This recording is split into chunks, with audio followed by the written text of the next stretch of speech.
Hi, my name is Tom Richmond. I'm a professional engineer and amateur bell hanger, and I've been working on bell projects in some form or another for the past 30 years. I've made a 4-part video series about care of bells and belfries, and this is part 1 of the series, which is about making ringers welcome and comfortable. It goes without saying that we need some bells. I said this is going to start easy and get more technical as we go along. So we might move up the scale in bell pictures. So we need some good bells. This was clip art's version of a teacher. My wife looked at this and said, why have you got a picture of a lady in high heels? But what I was trying to get to is we know, and we have a lot of discussion about, we need recruits and we need good teachers. And ART has done a marvelous job, in my opinion, over the last few years.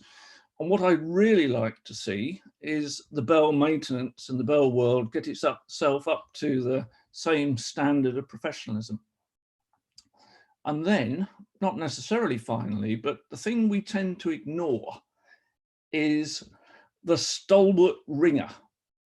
So for every new potential surprise Maximus ringer, they start off, and we need a band who are going to ring rounds, and then they'll ring lots of rounds, and then they'll ring lots of call changes, and then they'll carry on ringing for Sunday service and doing their duty while our newfound expert goes off to more exciting things.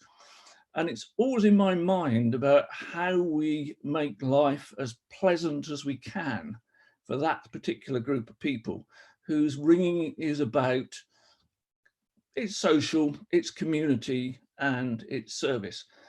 And it always heartens me when I go to a tower somewhere on my travels and it looks like a really nice place to be. It looks like a welcoming place to be. And I think we could do more to try and spread that around. Now, I do understand that we work in medieval buildings and we have faculties and we have all sorts of constraints and difficulties. But nevertheless, I'm going to step through some things that I've seen people doing in my travels. I did think at one stage of putting up competitions of good ringing rooms I've seen, but I did recognize that might be a little bit on the divisive side. I also thought about running a competition with this as who could identify most of the bell pictures not in their own tower. So if I get any entries of that, I'll decide whether there's a worthy winner at the end. So let's think a bit about making ringers welcome and comfortable. And there's a number of things we can do. So there's the environment, there's light. When I started ringing, a 40-watt bulb 15 foot up in the ceiling was as good as you were going to get. And you used it to peer at your blue line to try and work out what you were doing. These days, there's two things. We've moved to LED panel lights, which are very, very effective and cheap to run. And secondly, there's a trick that you can do that we do in industrial premises where you have wall mounted lights that are not much above the heads of the users, because the brain is tricked into thinking that the ceiling is not far above the lights, because that's what we're used to. And by having the lights brought down a little bit, it gives the room a sort of more of a cozy aspect. You don't have that big empty space above you that is somewhat unusual. So you can make a sort of cozy feeling by bringing your lights down. The second thing is heat. And I did some work on this for my town. Now, basically, there's three things you can do. You can attempt to heat the structure, you can heat the air, or you can try and heat the people. Heating the structure is obviously stupid because it's a big church and you won't. Heating the air works providing your air isn't going out as fast as you're trying to heat it, which is the case in many places. And the best thing to do, in my view, is heat the people. And underneath, I'd put a picture of the Vito radiant fire, and there places have radiant fires around. I went off slightly on the wrong tangent when I did this because I thought I was going to high mount it, and I did all sorts of cunning calculations. But because I was lazy, I only got as far as putting one of them on a table where I discovered that what it's really good at is melting the chocolates.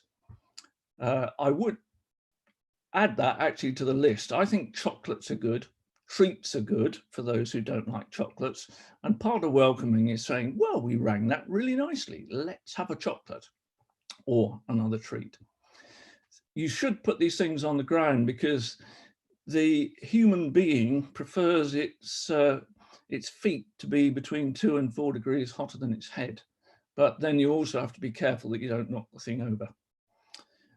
This summer, we found quite a lot of places we hadn't really paid enough attention to ventilation, which is either fans or indeed making sure the windows open. And the last one in this package I'm going to talk about is sound control.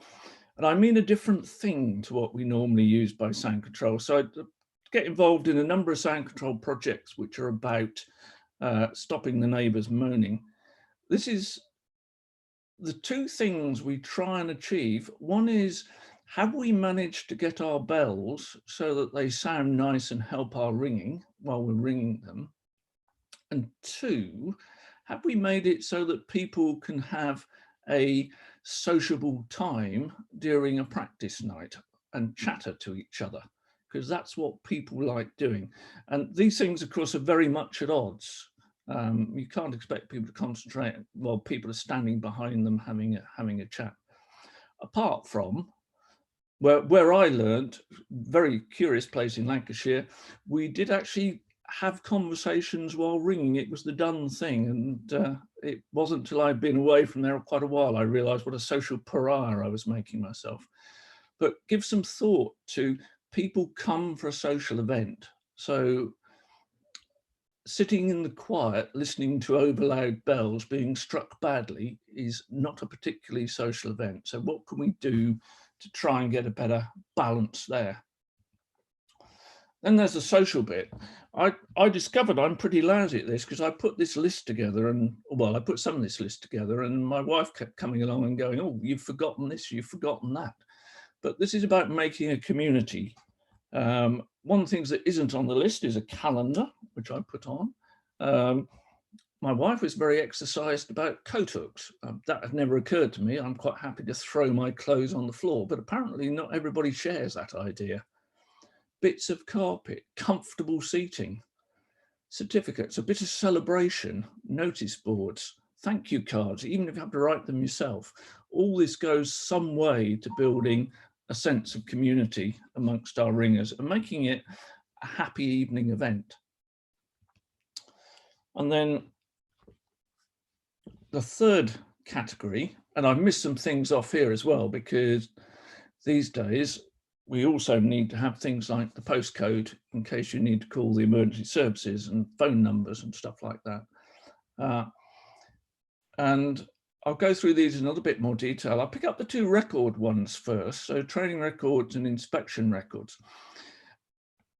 I never paid much attention to that whatsoever, but I had a bit of a wake-up call.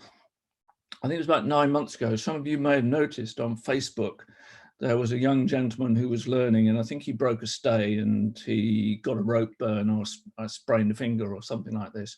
And on Facebook, he announced his desire to sue the people, the tower. He was going to sue the instructor for instructing him wrongly, and he was going to sue the steeplekeeper for poor maintenance because the stay obviously shouldn't have broken. So he obviously was an early stage learner who didn't listen very well.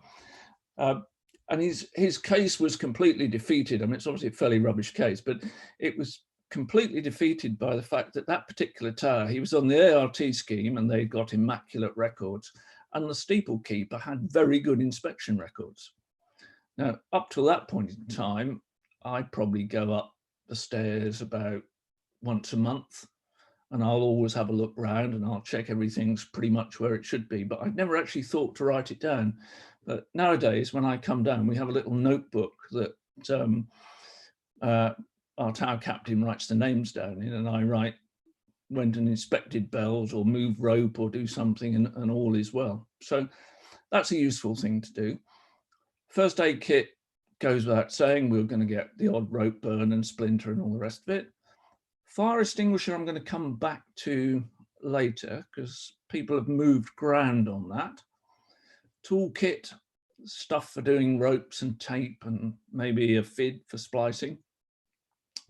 Your muffles, spare stuff, nuts, bolts, your bells are up, notices. A torch, which reminds me of a thing to worry about with the lighting. You should have an emergency light that comes on when the electricity drops out. And you may think that's sufficient. But in fact, again, the tower I learned at was not unusual in that the switch for the lights was actually outside the ringing room. It was up a short ladder thing and the lights were at the bottom of the ladder, which is an arrangement you see, I say, fairly commonly. And somebody was so impressed with our ringing one evening that they came and switched the lights off on us. Now, that's not great. It was made even less great by the fact that we'd got a learner and we were teaching that learner to ring down. And teaching a learner to ring down in the dark is a bit of a skill we hadn't quite mastered yet. So if you have that, it's obviously not ideal, but if you do have that, it's worthwhile considering something of having a light that's always on, or light you switch on when you come in, so that if for some reason you do lose the light or somebody switches you off, then you've still got a way of carrying on until you can get the bell sorted and make everybody safe.